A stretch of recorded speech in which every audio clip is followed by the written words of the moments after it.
Today, it's a pleasure to have Soojin from biology give our breakfast club talk. Everyone may know Soojin. She came here in 2004. Her first two degrees were at Seoul National University in Korea, and then a Ph.D. from the University of Chicago. I didn't realize until I took a look at her CV that she did a little bit of middle school biology teaching back in Korea. I did. And she also spent some time, it's unclear from her CV how much, in Scotland. Apparently it wasn't enough to give her a Scottish accent, but... I could try if I wanted to, but you you probably don't want to hear it. How long were you actually there, Soojin? About a year. About a year? Yeah. Okay. Anyhow, she came in 2004. We're proud to have her as a colleague in our IBB faculty, and Soojin, it's all yours. Thank you. Thank you. Thank you, Bob, for this opportunity, really. It's really nice. And James and Coley and everybody for organizing this and for wonderful breakfast. It's really nice. Okay. Okay, so I'm going to talk about one of my... Can you use the microphone just out in the back because it's so loud? Oh. Is it on? It's on for him, I think. It only records for me. Right. Ah, okay. I'm sorry. I thought you had the... I could try to yell. Can you hear her in the back? Can you guys hear me in the back? I tried to yell. Okay. Okay, so I'm excited to talk about one of my main research foci in my lab about DNA methylation and genome evolution. So many of us in the room who may not be in evolutionary biology probably heard about DNA methylation because it is one of the most important types of epigenetic modification. Epigenetic modification means chemically marking DNA or chromatins and so on so that the cell can regulate in addition to the information already in the genetic codes. And DNA methylation is really widespread in all the three domains of life. It's found in bacteria, eukarya, and also in archaea, although it's not clear if the archaea one is originally there or it was laterally transferred. I'm going to talk about one type of DNA methylation, which is cytosine DNA methylation. Okay, as we all know, there's 4 bases, and one of them, cytosine, looks like this, and the enzymes that puts methyl groups, DNA methyltransferase, puts the methyl group to the 5 position. So instead of H, now you have CH3, and this is the template. Okay, and this only occurs for C's right next to G in the 3' direction. So these nucleotides are called CpG. So only C and CpG are methylated. And this is the predominant mode of DNA methylation in animal genomes. In plants, there's maybe some other ways. For example, they use C and G. So N means any of the 4 bases. But in animal genomes, it's almost exclusively a CpG, and this makes analysis for us easier than otherwise. So there are many studies going on about the role of DNA methylation, and the emerging theme from these studies is that DNA methylation acts as a silencer or dimmer of gene expression. Okay, the actual mechanism how it does it is still debated, and we'll have a couple of slides describing some mechanisms. But basically, DNA methylation can silence gene expression, and it can also play a role in chromatin compaction. And it can suppress recombination between transposable elements or repetitive sequences. And because of these things, these are related to genome stability. Okay. Also, DNA methylation is the main mechanism how one of the X chromosomes is silenced in females. Also, it plays a role in genomic imprinting. By putting methyl group in C, you can distinguish now between C versus methyl C. So not only you have 4 bases, but you have additional information. And you can distinguish this way 2 alleles from father and mother, and that's how the genomic imprinting works. So these are all functional aspect of DNA methylation that has been widely studied in mammalian models, human and mouse basically. But another important aspect of DNA methylation, which is not always appreciated by molecular biologists, is the fact that it causes mutations and is actually a main source of mutations in animal genomes. And if you cause mutations, it leaves evolutionary signature. So it is a very important source of genome evolution as well. And I'm going to show you what I mean by that. First, let's see how methylation causes mutations. So this is the methylation that I've shown already. So cytosine gets methylated, becomes methylcytosine. And this molecule is chemically unstable. Okay? So it loses the amine group in here very quickly by spontaneous chemical reaction. No enzyme is necessary in this step. So this step occurs very quickly. And then when you lose thymine here and you insert the water molecule so you become oxygen instead of amine, then chemically it's equivalent to thymine. So what they have done, what done is that the cytosine became thymine by methylation and deamination. Okay? So C to T mutation has occurred. And this occurs very frequently.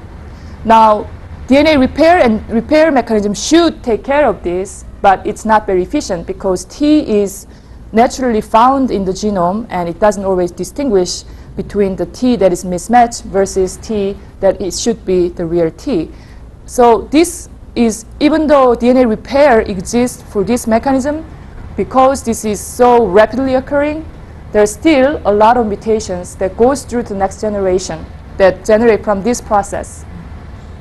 So basically C to T mutation at CPG sites will create a CPG to TPG, or in the reverse trend it will be CPG to CPA.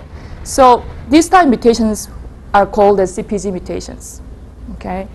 And these are really the major source of mutations in animal genomes. I've done some work in my lab to see how often these mutations occur compared to other C to T or G to A mutations. And we have shown that it's about 15 times higher than the normal transitions. And in other animal taxa, there's a wide variety of estimates, but everybody estimates at least an order of magnitude greater than the normal mutations.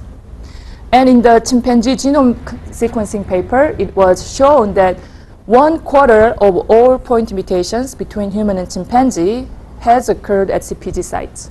So you can appreciate how important these mutations are in animal genomes, including our own. Now, one of consequences of this process is that many CPGs will change to TPG. In other words, the CPGs will be eliminated from the genome. So if you look at, for example, human genome, we don't see a lot of CPGs actually because they're all changed to TPG or CPA at some point and then went through other mutational processes. So DNA methylation will, in effect, reduce the frequency of CPG dinucleotides. And this is an important property that we'll be using in next steps.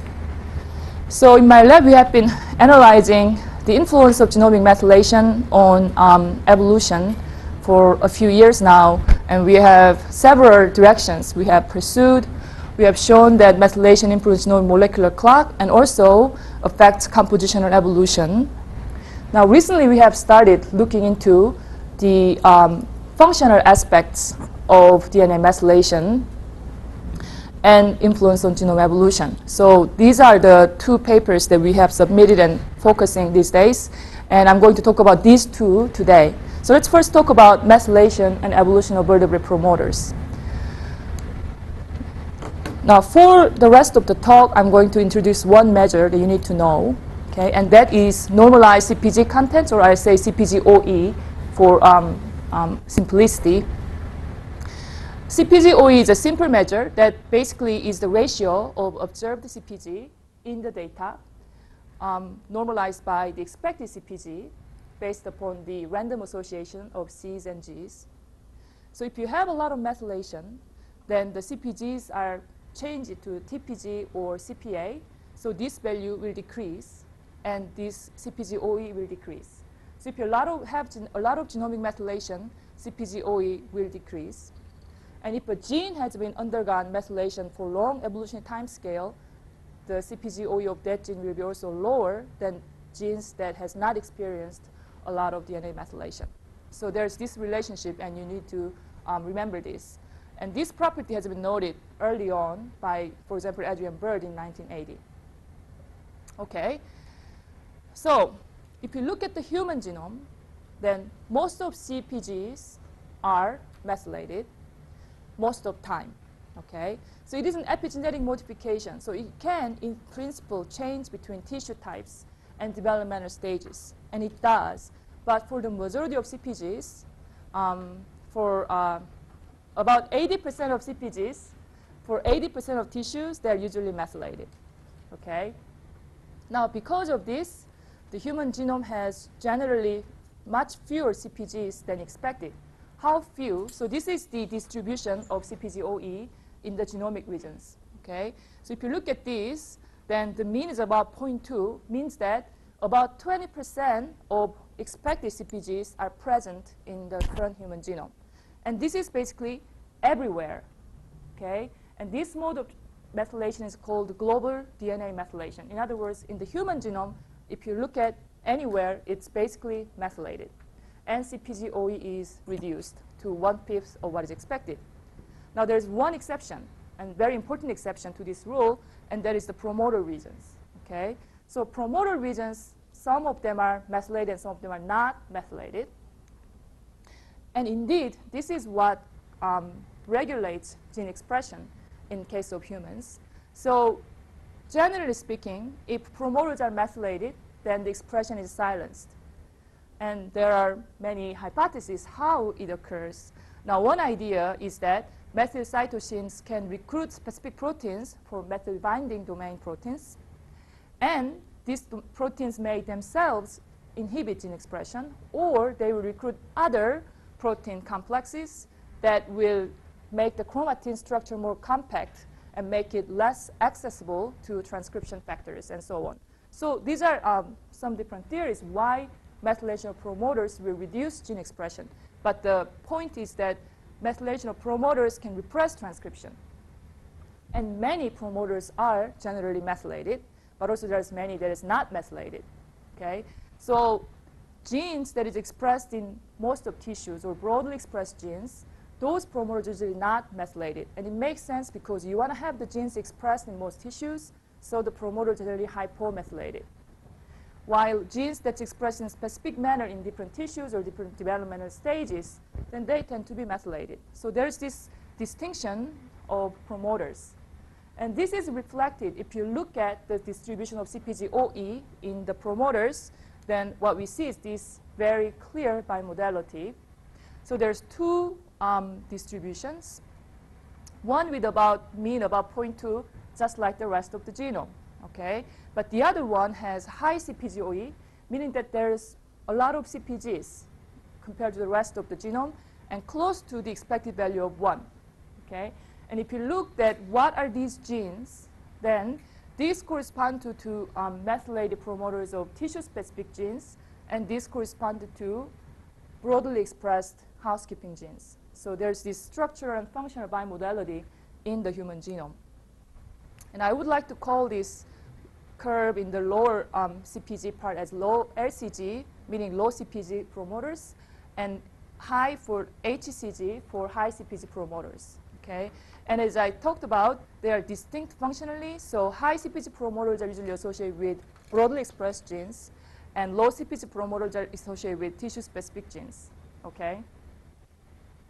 One more thing that a lot of people get confused sometimes is that now, in high CpG promoters, a lot of CpGs are still intact because they are not subject to DNA methylation and the mutational decay. So there's many CpGs, many more CpGs than the rest of the genome. And these are often called CpG islands. So it's the HCGs that's associated with CpG islands. Okay? Okay, so even though this promoter bimodality has been noticed before, as I said, most of studies focus on human and mouse models, and there's no idea of how this bimodality evolved and what has caused and when did it evolve? So we started asking these questions. And I thought this is related to the distribution of genomic methylation in animal genomes, which is really not very well known right now. So this is one animal phylogeny. So animal phylogeny is a mess. It's really not resolved yet, but this is one type. So let's just orient ourselves. Humans and mouse belong to the chordates with vertebrates or vertebrate-like structures, and the others are other animals, and this is really very old phylogeny. I mean, the depth of phylogeny is easily greater than 1 billion years. Now, except chordates, the methylation in these other animals is not really well understood, and it was not very well studied either. Now, the reason for that is that two mother species in animals, Drosophila in arthropod and C. elegans in nematode, do not have DNA methylation like in vertebrates. So people thought, okay, maybe methylation don't exist in insects or nematodes and other species, and maybe it's not so important. So it was not studied very much, and even if you look at reviews like published last year or this year, they will say in other animals, methylation is really absent or scarce. And I'm going to show you that it's not true today, okay? But first of all, let's focus on chordates. So chordates are those like vertebrates, and also species like sea squirt, Siona, which has a very primitive vertebrate-like structure. It's not really vertebrates, but it's ancestral chordates. And this is other insects. So distant invertebrates, we don't know the methylation pattern. But within chordates, we have some idea. So the ancestral chordate Siona intestinalis, a sea squirt, many of you not know, but it looks like this. And in Korea, we eat sea squirt. Let me just say that. Maybe not Siona, but some other species. And it's tasty. Okay. Anyway, if you look at sea squirt, the methylation pattern is patchy. And I'll show you what I mean by that. In vertebrates, like humans and other vertebrate species, the methylation is global, and there's other important differences. As we have seen, in humans, methylation is everywhere, does not distinguish between genes and intergenic regions or introns, except some promoters it does distinguish. Now, in Siona, it has been shown that methylation is usually for genes. It's targeted for specific genes. And again, I'll show you what it is. One of the other very interesting differences is that in Siona, transposable elements are not methylated, while in humans, transposable elements are heavily methylated.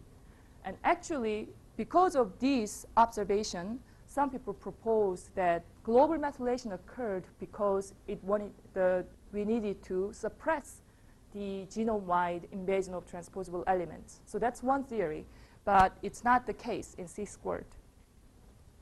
So if you look at Siona, okay, so I'm going to show you what is patchy methylation. So this is by Adrian Bird's group and published last year early in Genome Research.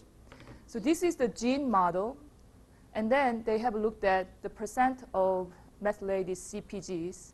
So if it's 100, that is methylated. If it's 0, it's not methylated. So I've just shown you with the blocks. So it's red is methylated, and blue is not methylated. So let's look at this gene model. So the gene body is methylated. And then if you go intergenic region or promoters, it's not really methylated. Again, if you look at this gene and this gene, you can compare. These two genes are methylated. In between, the intergenic region is not methylated. Now, let's look at these two genes. They're next to each other, but one is methylated, not methylated, and one is methylated.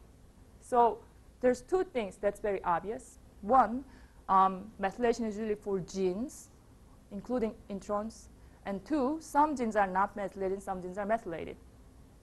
Now, if we looked at CpG-OE of the genes and also promoters, then it looks like this. So genes are, some of them are methylated, some of them are not methylated. So if you look at the gene, then you have these two curves. The lower one reflecting methylated genes, and the high one reflecting not methylated genes. It's similar to the promoter bimodal in the human, except this case it's happening in the gene bodies. And if you look at the promoter regions, it looks like this. It's around 1, and it's unimodal, meaning that it's not methylated.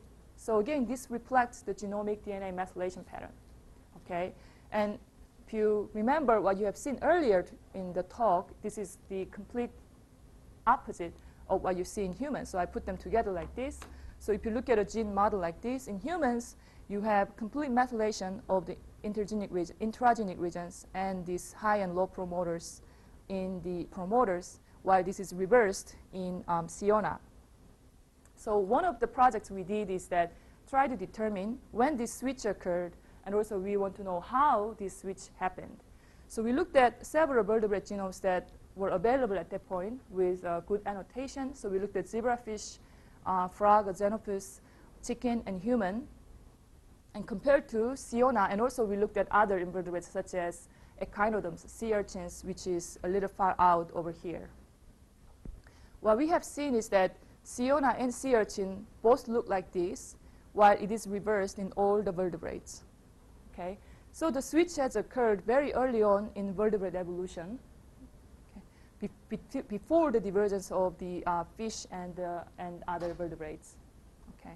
So let me just point out several things here. So you can see that they look like bimodal, but I learned not to trust my eyes when I do analysis. So we did some statistical analysis to really see if it is bimodal or not. And we used some EM algorithm to basically find the best fit distributions. Is it unimodal or bimodal? And then tested the fits using maximum likelihood ratio test. And it is true that for all the vertebrates, promoters are bimodal and the intragenic regions are unimodal. And another interesting point is that the low one, the LCG, is always similar to this one. So these are in different scales, up to 2 and this is up to 1. But if you look at this, then the lower one is always similar to the introns. So in human, if you look, the low LCG promoters have mean about 0.2, equivalent to the genome-wide mean. And we also decided to look at their functional differences. So in humans, this has been shown that the LCG and HCG promoters correspond to tissue-specific versus broadly expressed genes. So we decided to look at that. And because there's not good data in other species, we decided to look at EST data, which is also a very good indication of tissue specificity.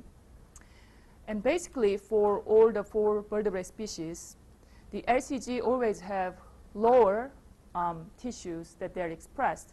In other words, they are more tissue-specific than HCG. And these are all statistically highly significant. So again, in all the species, tissue-specific genes are hypermethylated, and broadly expressed genes are hypomethylated. Okay, so they are functionally distinct. So based upon this, we proposed a model how we can explain that the bimodal promoters have evolved. So we think that what happened is that the promoter originally, ancestrally, was a unimodal distribution with no methylation, so mean around 1. And then the global methylation happened. And global methylation will push this curve toward lower side because of mutational decay of CPG, okay, reduce the CPG OE. And while this is happening, this can be deleterious for genes who has to be expressed in a variety of tissues, because if the promoters are methylated, then the expression is toned down. So natural selection is pushed up for those promoters that are required to be expressed in a variety of tissues. So for broadly expressed housekeeping genes, we think natural selection is preserving the high CPG content. And as a result, the balance between these has created this bimodality. So this is our hypothesis, and we'll see if it's proven true or not. And there are a couple of studies in the literature that looks like supporting our hypothesis. So there's a paper in Nature Genetics 2007 by Weber et al. And what they have done is that they have looked at CPG methylation of human genes, about 20,000 genes, and they have experimentally tested methylation level and CPG OE. And they also compared to the chimpanzee using rhesus macaques as an outgroup to see how often CPG is lost. Now in their study, they divided promoters to 3 classes, LCG, HCG, and intermediate, but statistically it's not really significant, but anyway, they did that. But if you just compare LCGs and HCGs, okay, then now this is the loss of CPG, and loss is much higher in LCG, or LCP as they call it, low CPG promoters, than in HCG, while gain of CPG is almost identical in the 3 promoters. In other words, LCGs are losing CPG quickly, more quickly than HCG, like we predicted. So I think it's supporting our hypothesis. Another study was published in MBE.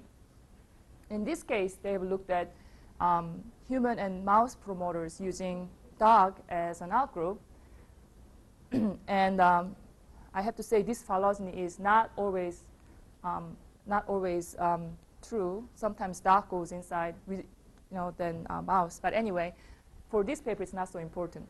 Okay, so when they look at CPG loss and gain of promoters using this phylogeny, what they see is that tissue-specific genes tend to lose CPG, again, as we predicted. So I think so far we have only supports, and hopefully our hypothesis can be proven. So from these observations, we concluded that vertebrate promoters are bimodal, and it is because LCGs is formed due to mutational decay of CPGs, which is caused by the global genomic methylation. While HCG promoters have avoided mutational decay by natural selection and thus remained high CPG and formed CPG islands. So that is our current hypothesis. Okay, so I'm going to switch gears and then go to more invertebrates. And this is a paper we just submitted recently and waiting to hear from them. Okay, so let's see. So here I'm going to talk about honeybee genomes. Okay, so let me remind you again that it was understood until really recently, until even now, that many people think that methylation is not very prevalent in animal genomes because the two mother species, C. elegans and Drosophila, do not have DNA methylation. Well, it was a big surprise when they sequenced the honeybee genome and found that all methylation enzymes are there in the honeybee genomes. So if you see all the enzymes, then maybe it's there. So they decided to look at a few genes, and they found that 6 genes, they were able to show experimentally that these genes undergo DNA methylation. So this was a big surprise published in Science in 2006.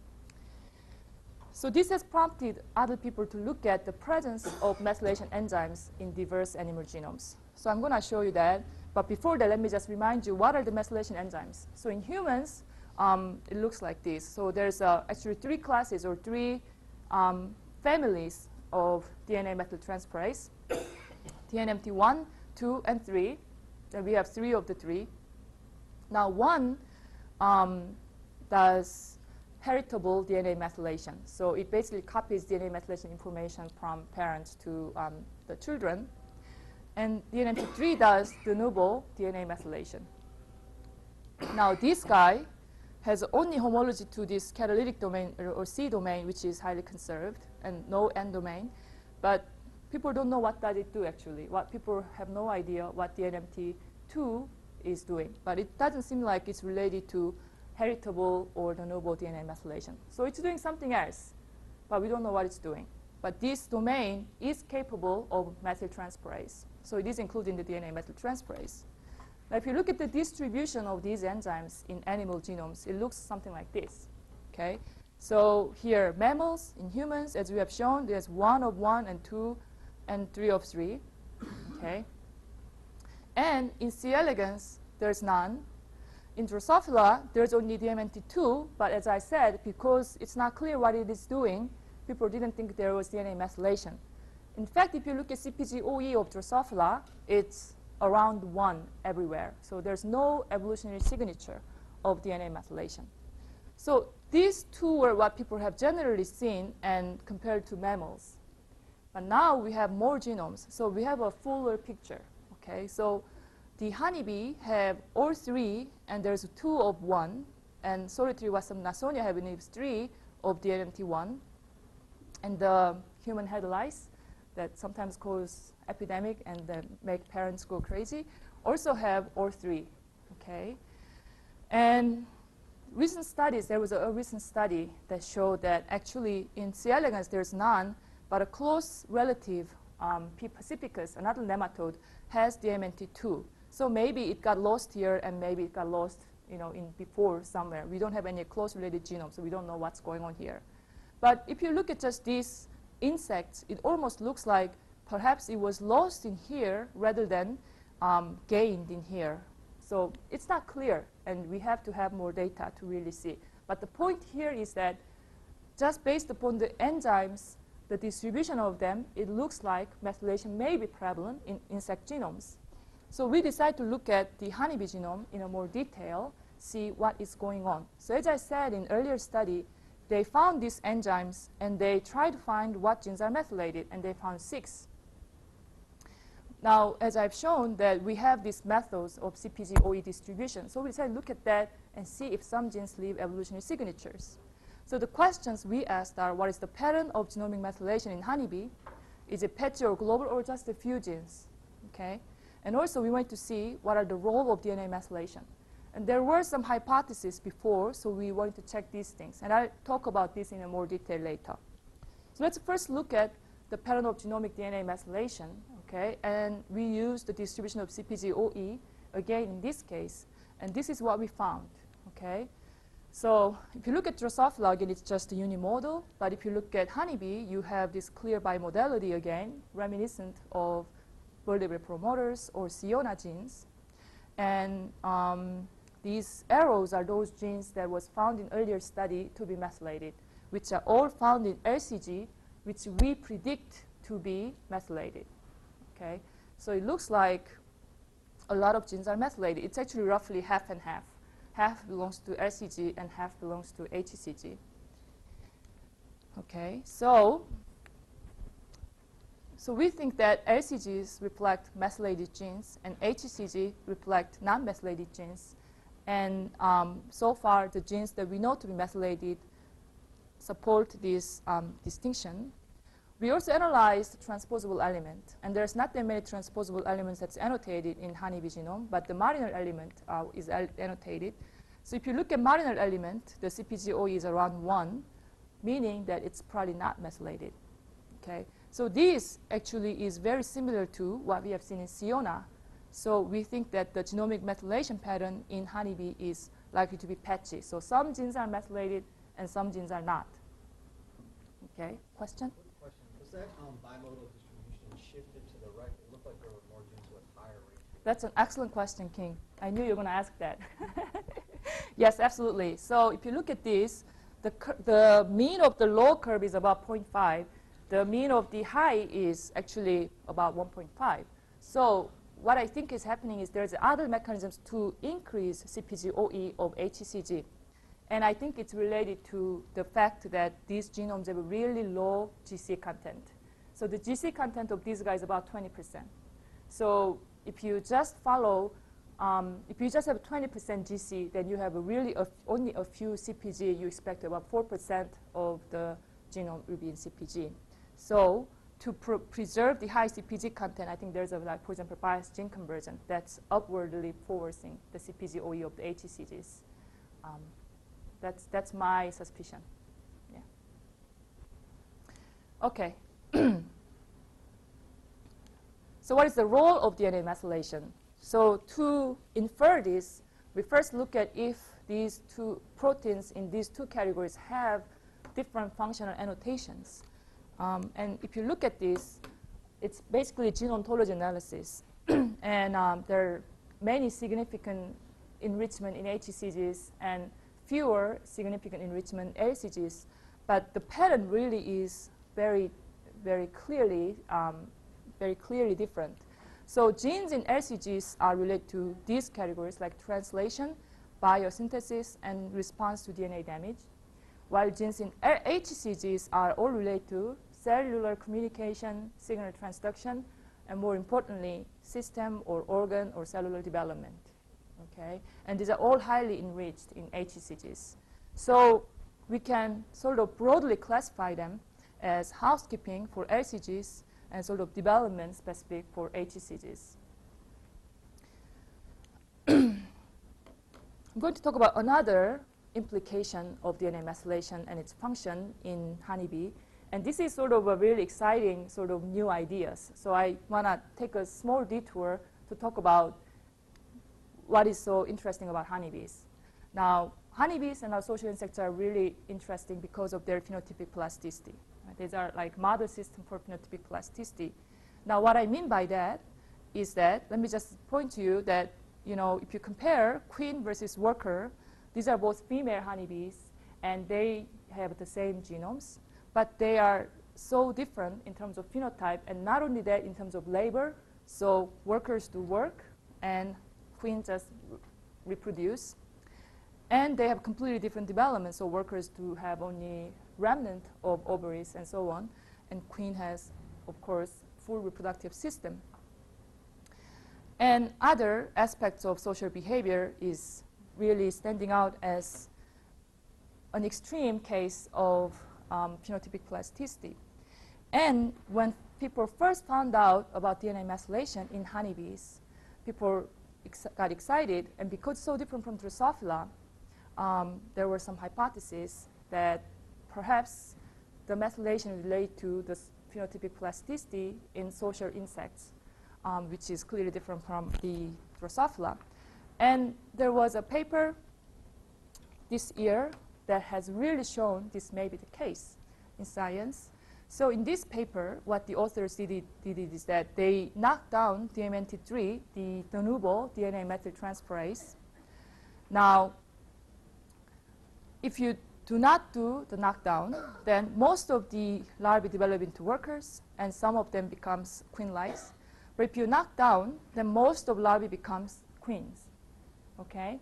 And these queens actually had fully developed ovaries and so on.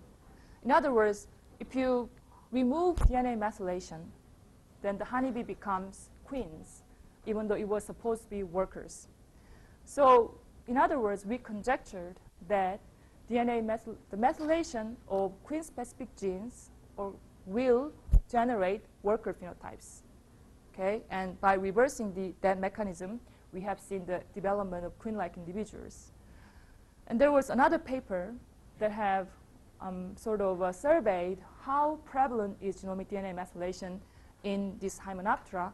And basically, this shows that there's some appreciable proportion of DNA methylation in Hymenoptera. Many of them are social insects.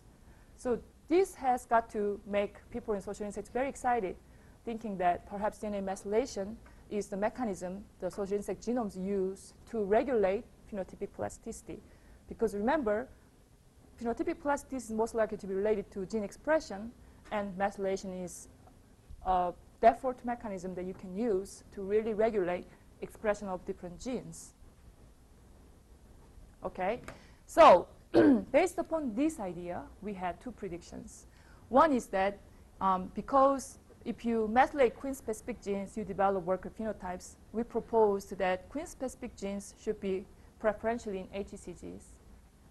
Now, another way of thinking about this is that if you think there's some genes that can be easily manipulated between different phenotypes, then they should be generally in HCG, because they should not be methylated by default, but methylation of them will turn off those genes and generate specific phenotypes.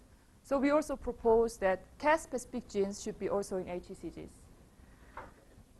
And I would like to really test this hypothesis with more data. So there's one sort of data set that looked at gene expression difference between queen versus worker from adult brain tissues.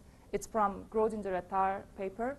So we looked at the distribution of ALCGs and HCGs for these genes. Now let's go through this diagram together. So the left panel is for LCGs and right panel is for HCGs. Okay? And this is the ratio of queen to worker. So if it's above 0, then it's more expressed in queens. Below 0 is more expressed in workers. It's in the log scale. Okay? And this gray area is what we contributed as sort of no significant difference. Okay? So in this area, genes are basically similarly expressed between queen and workers. And above this gray area is queen-specific, and below this gray area is worker-specific. Okay? So our hypothesis is that the queen-specific genes should be more in the HCG compared to the worker-specific genes distribution. And we can test this by, for example, Fisher's exact test. Okay? And it is sort of marginally significant. So I have to see if it's true or not with more data. Okay. Now the second prediction was that Cas-specific genes should be more prevalent in HCGs, and in this case we got very clear signal that it is definitely more enriched in LCGs. If you look at Cas-specific genes, they look like this, and Cas-genetic genes, they are almost similar or even more in LCG, and which is highly significant. We also looked at literature for genes that was known to be Cas-specific, and we found 28 cases, and 22 of them are all in HCG. So the second prediction seems like it's standing pretty firmly. Okay, so to conclude this part, what we have seen is that the pattern of DNA methylation in honeybee is patchy, and the majority of them are methylated. Half and half are methylated, not methylated. And the role of DNA methylation, at the first look, it does not look like it's silencing transposable elements. But many housekeeping genes are in LCG, so maybe it is to make sure that there's no spurious transcription of housekeeping genes. And also, it is related to Cas differentiation. Specifically, Cas-specific genes are enriched in HCGs compared to LCGs. So these are our conclusions from honeybee genome analysis. We have many other directions that going on in the lab relate to these issues. So we are refining the boundary between the promoter bimodality versus unimodality by looking at species in the boundary of vertebrate-invertebrate evolution. So recently, where the jawless fish lamprey genome is almost completed and it's accessible, so we're looking at that. As we're analyzing Amphioxus, which is another closely related ancestral chordate species to vertebrates. And we plan to analyze other invertebrate genomes using both computational and experimental analysis for the evidence of genomic DNA methylation. And I'm very excited. I have to also say the second part is completely in collaboration with Mike Goodisman, who's sitting here. And also with him, we plan to do more experimental analysis of DNA methylation in social insects. So we'll use two species, honeybee and yellow jackets, right? Okay. And in mammals, at least, we know that level of DNA methylation is directly correlated with gene expression level. And nobody knows if it's the case or not in social insects. So we'll look at this. And also, stemming from our observation, we will tell whether different cats show different levels of DNA methylation. I think that concludes my study.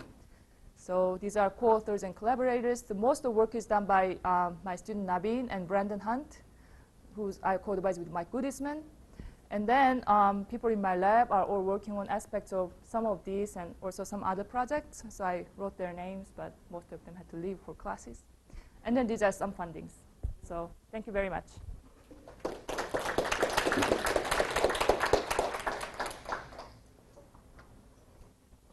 Questions?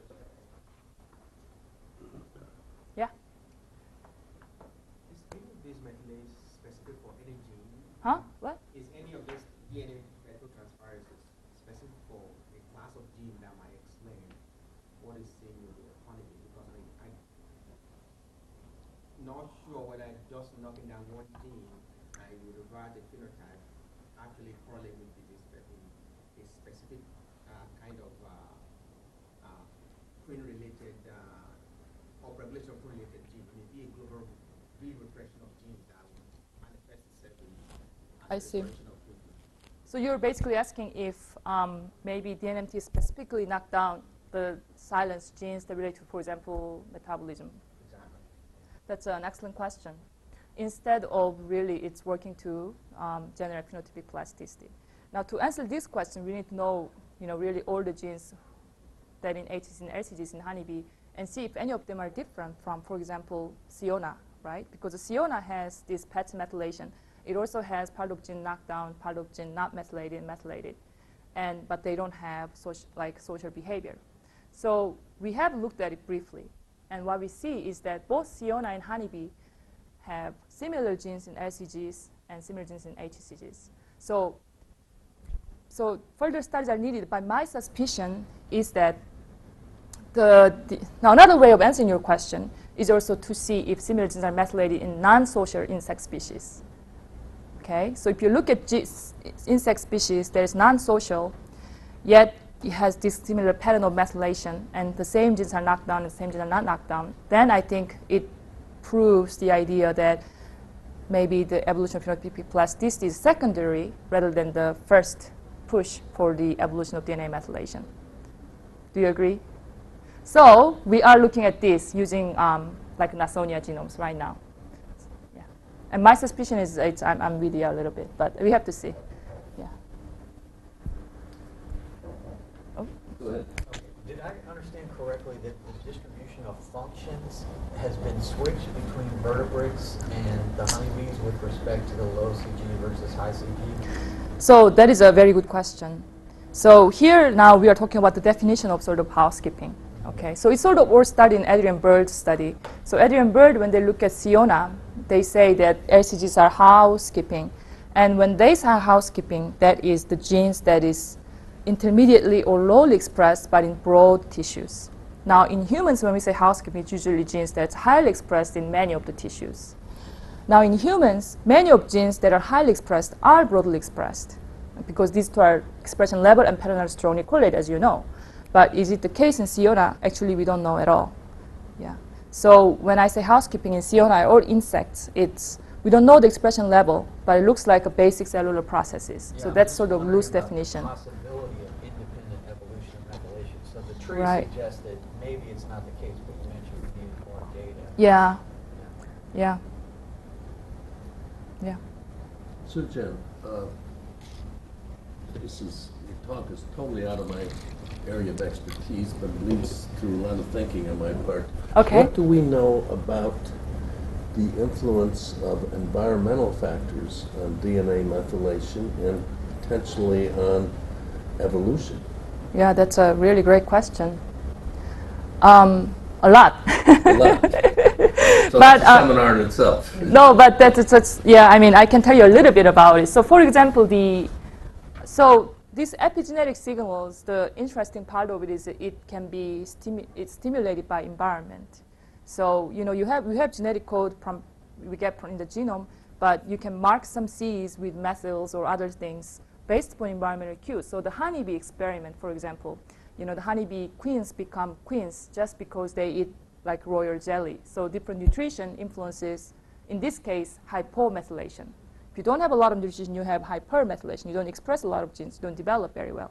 Like in humans, I'm sure it is prevalent because we know that different generations, depending on different nutritions, you grow a lot or you grow less. And it is probably all epigenetic response. So there's a lot.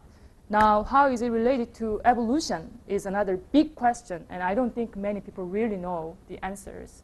But potentially there isn't it. I think so. A couple of years ago, there were these studies in plant genomes, for example, that you find this recurrence of this new phenotype that is not in the genome at all. So some people, it was in Nature, and I don't know if there is disproved. I don't think so yet. What people suggested is that, like, for example, we may keep our grandparents' RNA or some chemical signals as a form of RNA somewhere in the genome. So there was the hypothesis in the Nature paper for plants. But what I'm trying to say is that this is completely unknown area, but I think there's these possibilities that some kind of epigenetic signals may be kept in the genome. But again, I am just really speculating here. Okay. Yeah. But I'd like to know, but not. Yeah. Other questions? We'll make this the last question because there's another group that's supposed to be in here at 9:30. So. The difference in methylation of transposable elements in Humans and Sionna? Can it be the difference between DNA elements and retro elements instead of the difference between like vertebrates and non-vertebrates? That's a good question. So I'm not sure what kind of transposable elements are in invertebrate genomes, but when we looked at, for example, in the human genome, so we can look at DNA elements, retro elements, and separately, then they are all methylated, except their levels of methylation is different. So this could be the possibility, actually. I haven't looked at it. Yeah. Okay. So, Jim, Okay. thank you again very much. Thank you.